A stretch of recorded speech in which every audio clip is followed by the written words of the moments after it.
Welcome, Pisces, to Tarot Mi Amor, special on the beach edition, we'll call it. A beautiful Saturday, which means at Tarot Mi Amor, it is Aquarius Pisces Day. Now we're going to do your singles 4 pillars spread, second week of April, 8th through the 15th. We always do Aquarius and Pisces on Saturdays, do the singles and the couples. This is for someone that's super single, call it. So what we're doing is looking for your soulmate. Want to meet them, get to know them a little bit so we can identify them, what they're like, and so you'll know who they are when you run across them. Like some things we come up with. So, but we want to clear the runway, make room for them, bring them on down and meet them. Let's do it. It's a little different reading, I think, a little unique. So it's the Six of Cups. This is going to be their emotional nature with the Page of Pentacles. I like it right off the bat. Very sincere person. They're intellectual here. There's the Chariot and Queen of Swords. So, wow, it's intense. It's a little different reading, so we'll get to everything. 4 Cups coming in. This is their sexual nature. The Queen of Wands. That's interesting. It's in the same position. Another singles. Okay, so now we're going to look at their lifestyle and their core values. King of Swords and the 2 of Wands. Let's take a look here. Make sure nothing blows away. Okay. So look at their emotional nature with the 6 of Cups and the Page of Pentacles. I have to say, just a sweetheart of a person, male or female. Somebody, so in terms of getting to know them, they're going to have a really sweet demeanor, just nice, genuinely sweet, not too sweet, not like that. 'Cause this is your person, guys. Really, really a nice person. If you might literally think, if you're like me, you're like me, seriously, people are not this nice, In their minds, they're being an asshole, probably. No, even in their minds, they're sweet. They really are. They don't think bad things, And you'll probably notice too, they won't never talk bad about people. Because they don't even really think bad. That's looking at their mind. If they have to, they can. They're high vibing, your person, by the way. I should say, you look at the emotional, intellectual, I look together, and boy, this is high vibe person here, okay? So again, in their mind even, they don't have these, petty, low vibe thoughts going on. They don't have any worries like that, because it's your person anyway. We're not going to worry about that kind of thing. But with this, I love the Page of Pentacles in this deck, It's the sweetest, most sincere look on that kid, man. And, and the Page of Pentacles, anyways, the sincere energy. But, boy, look at this card. That kid kills me. And then combine that with the 6 of Cups. I mean, I think they had a happy childhood. Literally a happy childhood. They're going to tell you. And if you ask them, they're going to tell you for sure. And they might just mention it anyway. I had a really happy childhood. I'm lucky I had a happy childhood. And they are so sincere. I just get this feeling that some people might think they're too, they're just being insincere because they're so nice. They're just come on, this person's just putting on an act here. They're, but no, they're genuinely that way, But then when it comes to the mind, wow, very intelligent. They probably have a degree. I think they're in the Chariot here. They made some significant movement in their life intellectually. I think if they're gonna, I'm trying to think of the stories they might tell, other than saying I had a great childhood. They probably had a big change somehow. or they've evolved. Like if they started out with Christianity, they explored other things, and now they're like a Buddhist or something. And because with the Chariot, there's just like really expansive feeling to the Queen of Swords, who would mean there's just wicked smart, and also receptive smart. So this is not like a know-it-all. This is someone that kind of does know it all, but they're not a know-it-all. So when you talk, they'll be like, oh, because they're so sweet. Be like, oh, really? And they would sincerely want to know what you think. I'm just saying. And they'd be like, oh, really? Well, what do you think? They might already know, because they probably know a lot. But they sincerely are going to want to know. And, the mind, the intellectual life itself, you could say, for this person, they're very aware of the spiritual dimensions of everything. Say they're a very high vibing person with this Chariot. So, like, they're looking at it from a higher level a lot of times, like everything. So they're in that helicopter, Uranus higher mind view, kind of looking at the big picture.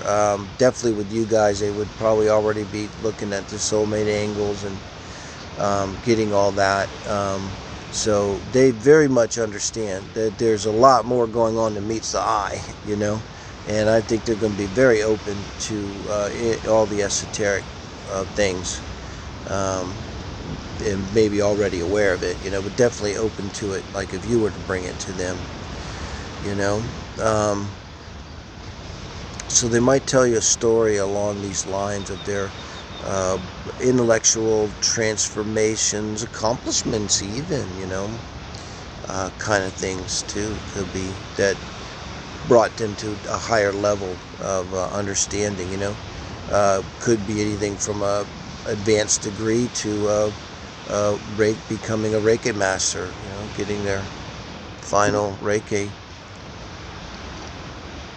So then with the King of Swords and the Two of Wands, and I'll skip the sexual for a minute and look at their lifestyle and their core values.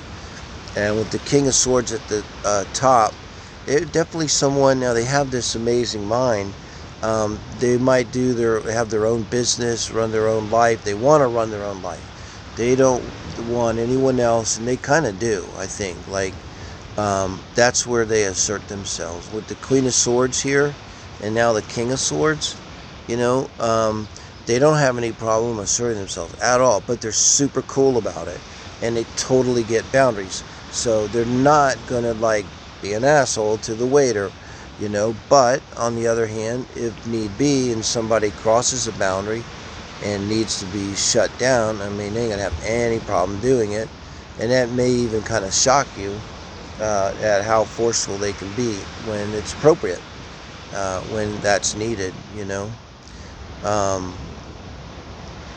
then with the Two of Wands, again, I see entrepreneur, and with the Two of Wands and the King of Swords, and someone that has kind of a confidence, and with their mind here, they have a good mind as well as being, esoterically oriented and seeing the big picture, ninth house stuff, being open like that. So because of this mind, that's probably allowed them to open doors for them and businesses, and I don't know what it is that they do, but they might be very good at starting things, building things with these Two of Wands. They don't have any problem taking actions in life, so also, like, they're not passive. That's why I say they want to run the show. It's going to be a little bit, remember, they're your person, so it's not going to be at a toxic level, but it's just like, okay, let's say it like this. You're not going to get from them, you're not going to say to them, oh, where do you want to go to dinner? And they're not going to say, I don't know, where do you want to go? They're going to say, I want to go to that new fusion place over on 6th Avenue because I've been wanting to eat there for the last week. Get something pretty on, let's go. In fact, they'd probably be the ones that bring it up. That's what I mean. So, and they probably have this energy in everything they do, where they're but they bring a lot of energy to it with the Two of Wands. They're just roll up their sleeves and get something done. And they would be someone who works smart too. I get the idea. Okay, not just hard. So they might not actually literally work a lot of hours. Come to think of it. Now in the sexual aspects, it's kind of like a dominant person here. I see, not dom like whips and chains, but they're a strong person that's just balanced and in control and stuff. And I think I see here, like in their sex life, they let it go and they're submissive. If not submissive, they really love the Four of Cups with the Wands. The passion allows them to let go, to get out of themselves. Orgasm's the little death, so you have a little death here, and that's like a release, right, of your ego. And so I think they really love that. They may really love orgasms, but they might really like this kind of being able to let go and release themselves into the passion, I think is what it is. Because when they're feeling passionate, like everything, it's like meditation. It's like everything else is gone and they really get into the moment of making love. Almost like advice could be like sort of, don't do anything to jar them out of there. It's almost like when they're making love, they might be a little bit in their own little world, like a passionate sort of meditative state almost, right? And I think they kind of need that, it's a swoon. That's what I see with the Four of Cups and the Wands. But they like to be made to swoon, made to sort of just be consumed with the passion. They love that. It's just letting go, this release that they get from it. So Pisces, I don't know, I think that gives us some idea what we're talking about here with your person for the second week of April 8th to the 15th. So let me know what you think. Let me know if you run into them, go on a date, find them. I think they're there. If you're watching this reading, they're definitely there. There's no doubt in my mind. So like, share, subscribe. Like's easy. It's good karma. Appreciate it. Thanks for joining us on the beach here. Look. I'll get out of the way to see that. Got the pelicans camping out over there. Right. Have a good week, guys.